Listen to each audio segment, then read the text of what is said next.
Centrándonos ya en el asunto que nos traía hoy del planteamiento sobre la luz,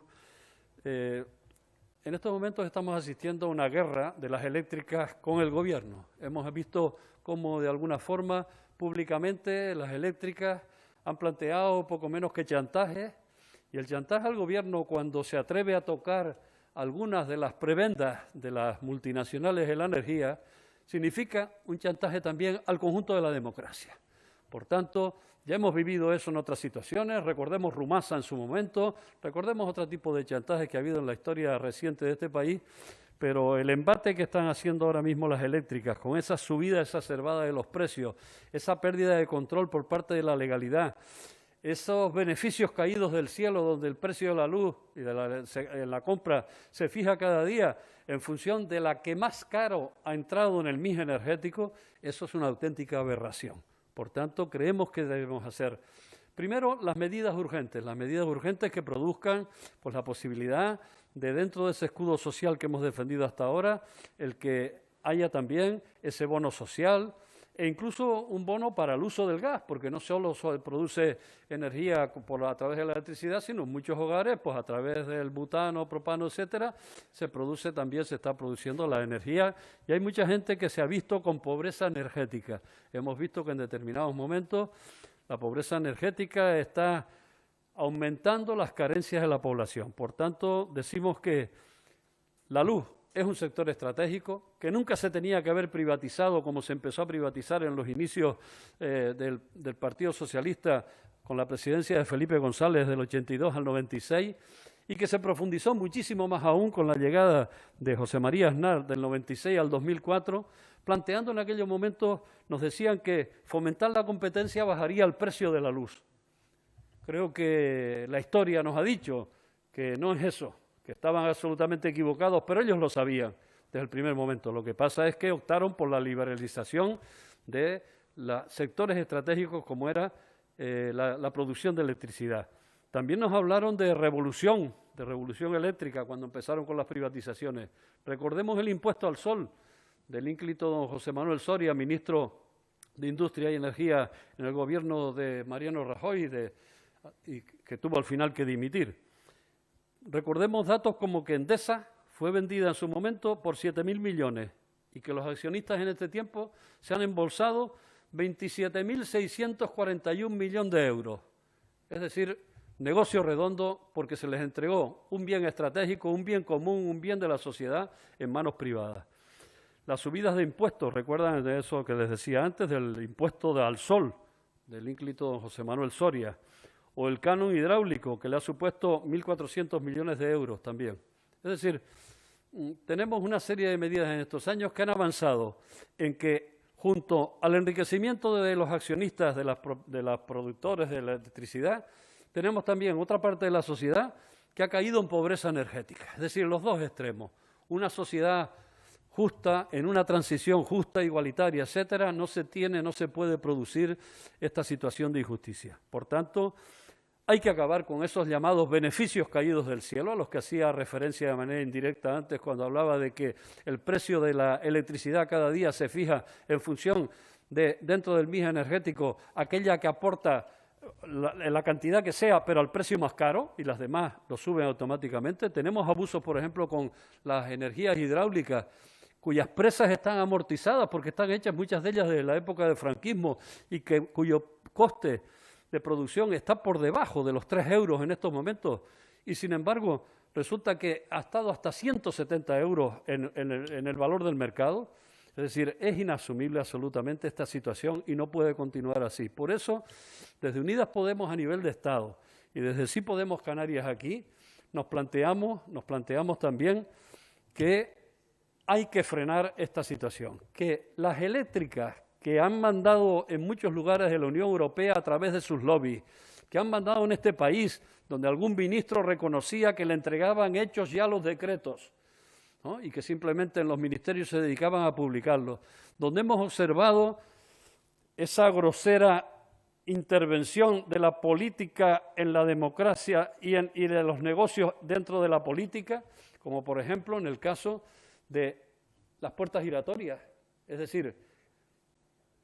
expresidentes del Gobierno, José María Aznar, Felipe González, exministros y algún que otro dirigente de Convergencia y Unión, formando parte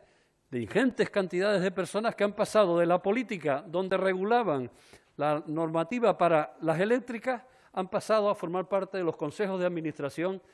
de esas empresas. Por tanto, hay una connivencia absoluta entre sectores de la política y sectores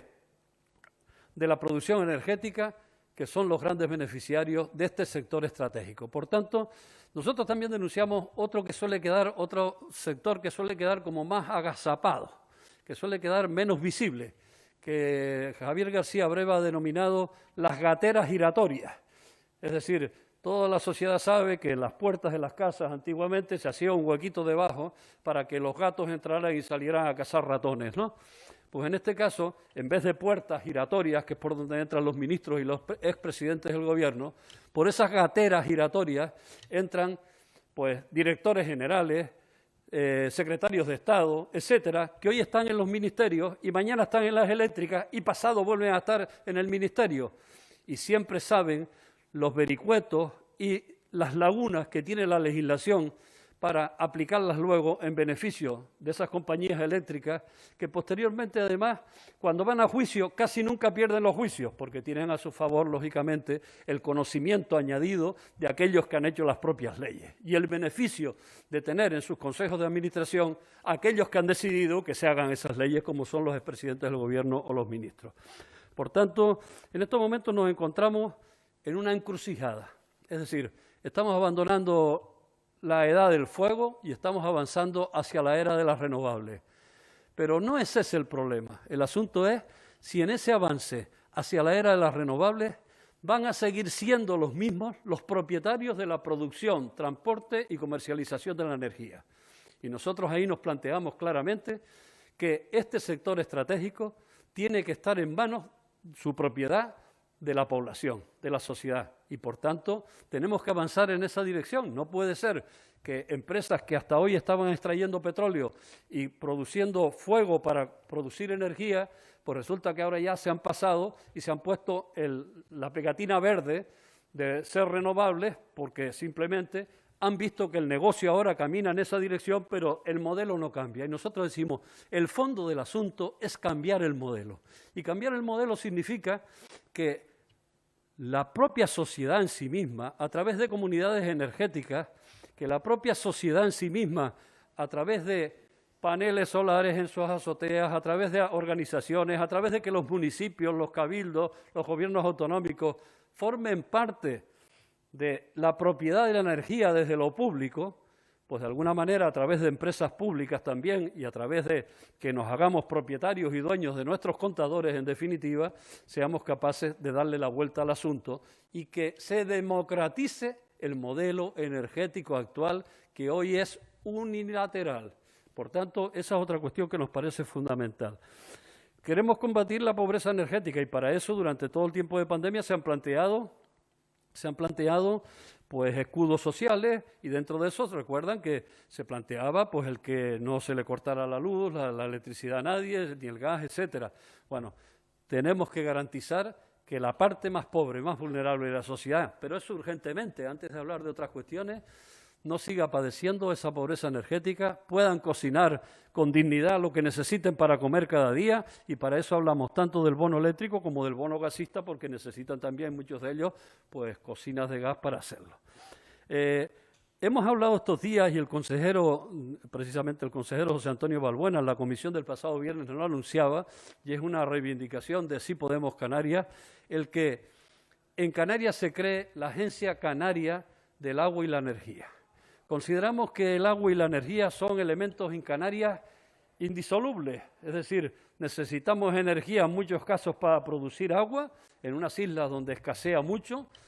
y de alguna forma eso tiene que estar controlado, gestionado desde lo público. También defendemos que haya una empresa pública de energía. Una empresa pública de energía que ya en determinados lugares del Estado, como Cádiz, como Barcelona, etcétera, en municipios como Barcelona, pues está avanzando. Pero no solo una empresa que produzca, sino una empresa que distribuya, que transporte, ¿no? y que comercialice, es decir, que todos los pasos de la producción energética, desde el lugar de origen hasta donde se consume, estén en manos de lo público. Por eso defendemos que ese sector estratégico poco a poco vaya regresando a lo público en la medida de lo posible.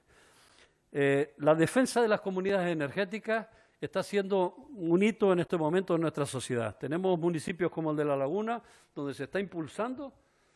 en este caso desde los grupos que apoyamos y estamos en el gobierno en La Laguna, se está impulsando las comunidades energéticas, es decir, que los propios vecinos y vecinas se asocien, se agrupen y sean capaces de producir su propia energía e incluso de suministrarla a la red e incluso de favorecer a aquellos que en su alrededor sufran de pobreza energética. Por tanto, ese es otro instrumento fundamental. Y tenemos que decir que en determinados momentos anteriores hemos denunciado en reiteradas ocasiones asuntos como cuando se han producido los ceros energéticos. En Canarias, cada vez que se ha producido un cero energético, hemos visto que las centrales de respaldo por las que estamos pagando no han funcionado. Por tanto, eso hay que regularlo también. Es decir, no puede ser que haya centrales de respaldo que no estén funcionando, que estén cobrando ingentes cantidades de dinero anuales como si funcionaran y resulta que cuando llega el momento no lo hacen. Por tanto, en este caso hay que acometer medidas para que eso no siga ocurriendo, porque al final le sale pues calderilla una multa de 40 millones de euros a una central que se embolsa por algo a lo mejor 300 o 400 millones de euros. Por tanto, nosotros ante eso decimos que eso también es necesario que se regule y se garantice. Y en el paso de transición que estamos del modelo de energías fósiles, de producir energía con fósiles a producir energía con renovables, decimos que se tiene que primar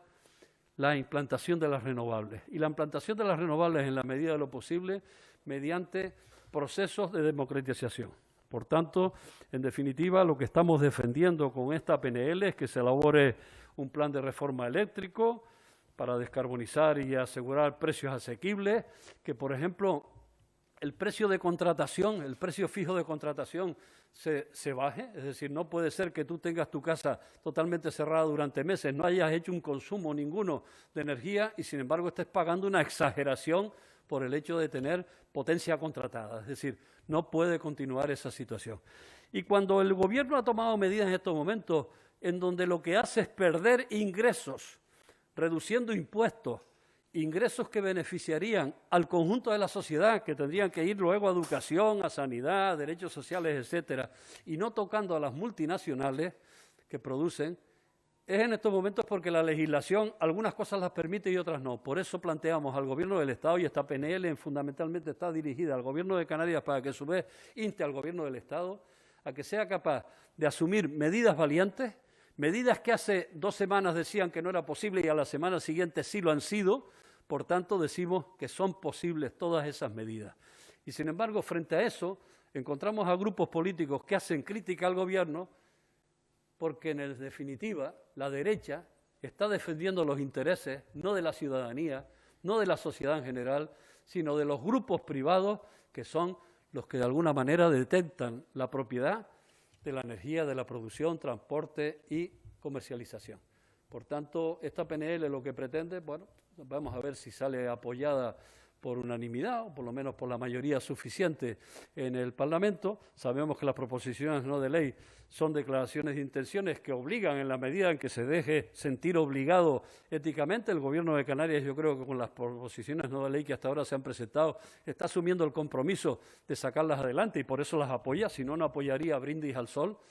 Y que el Gobierno del Estado siga avanzando en la dirección de confrontar, porque aquí hay que confrontar, aquí hay que tomar partido en determinados momentos entre los intereses de las multinacionales de producción energética o los intereses generales de la sociedad. Y en estos momentos un gobierno no puede estar rehén de los intereses de las multinacionales de producción energética.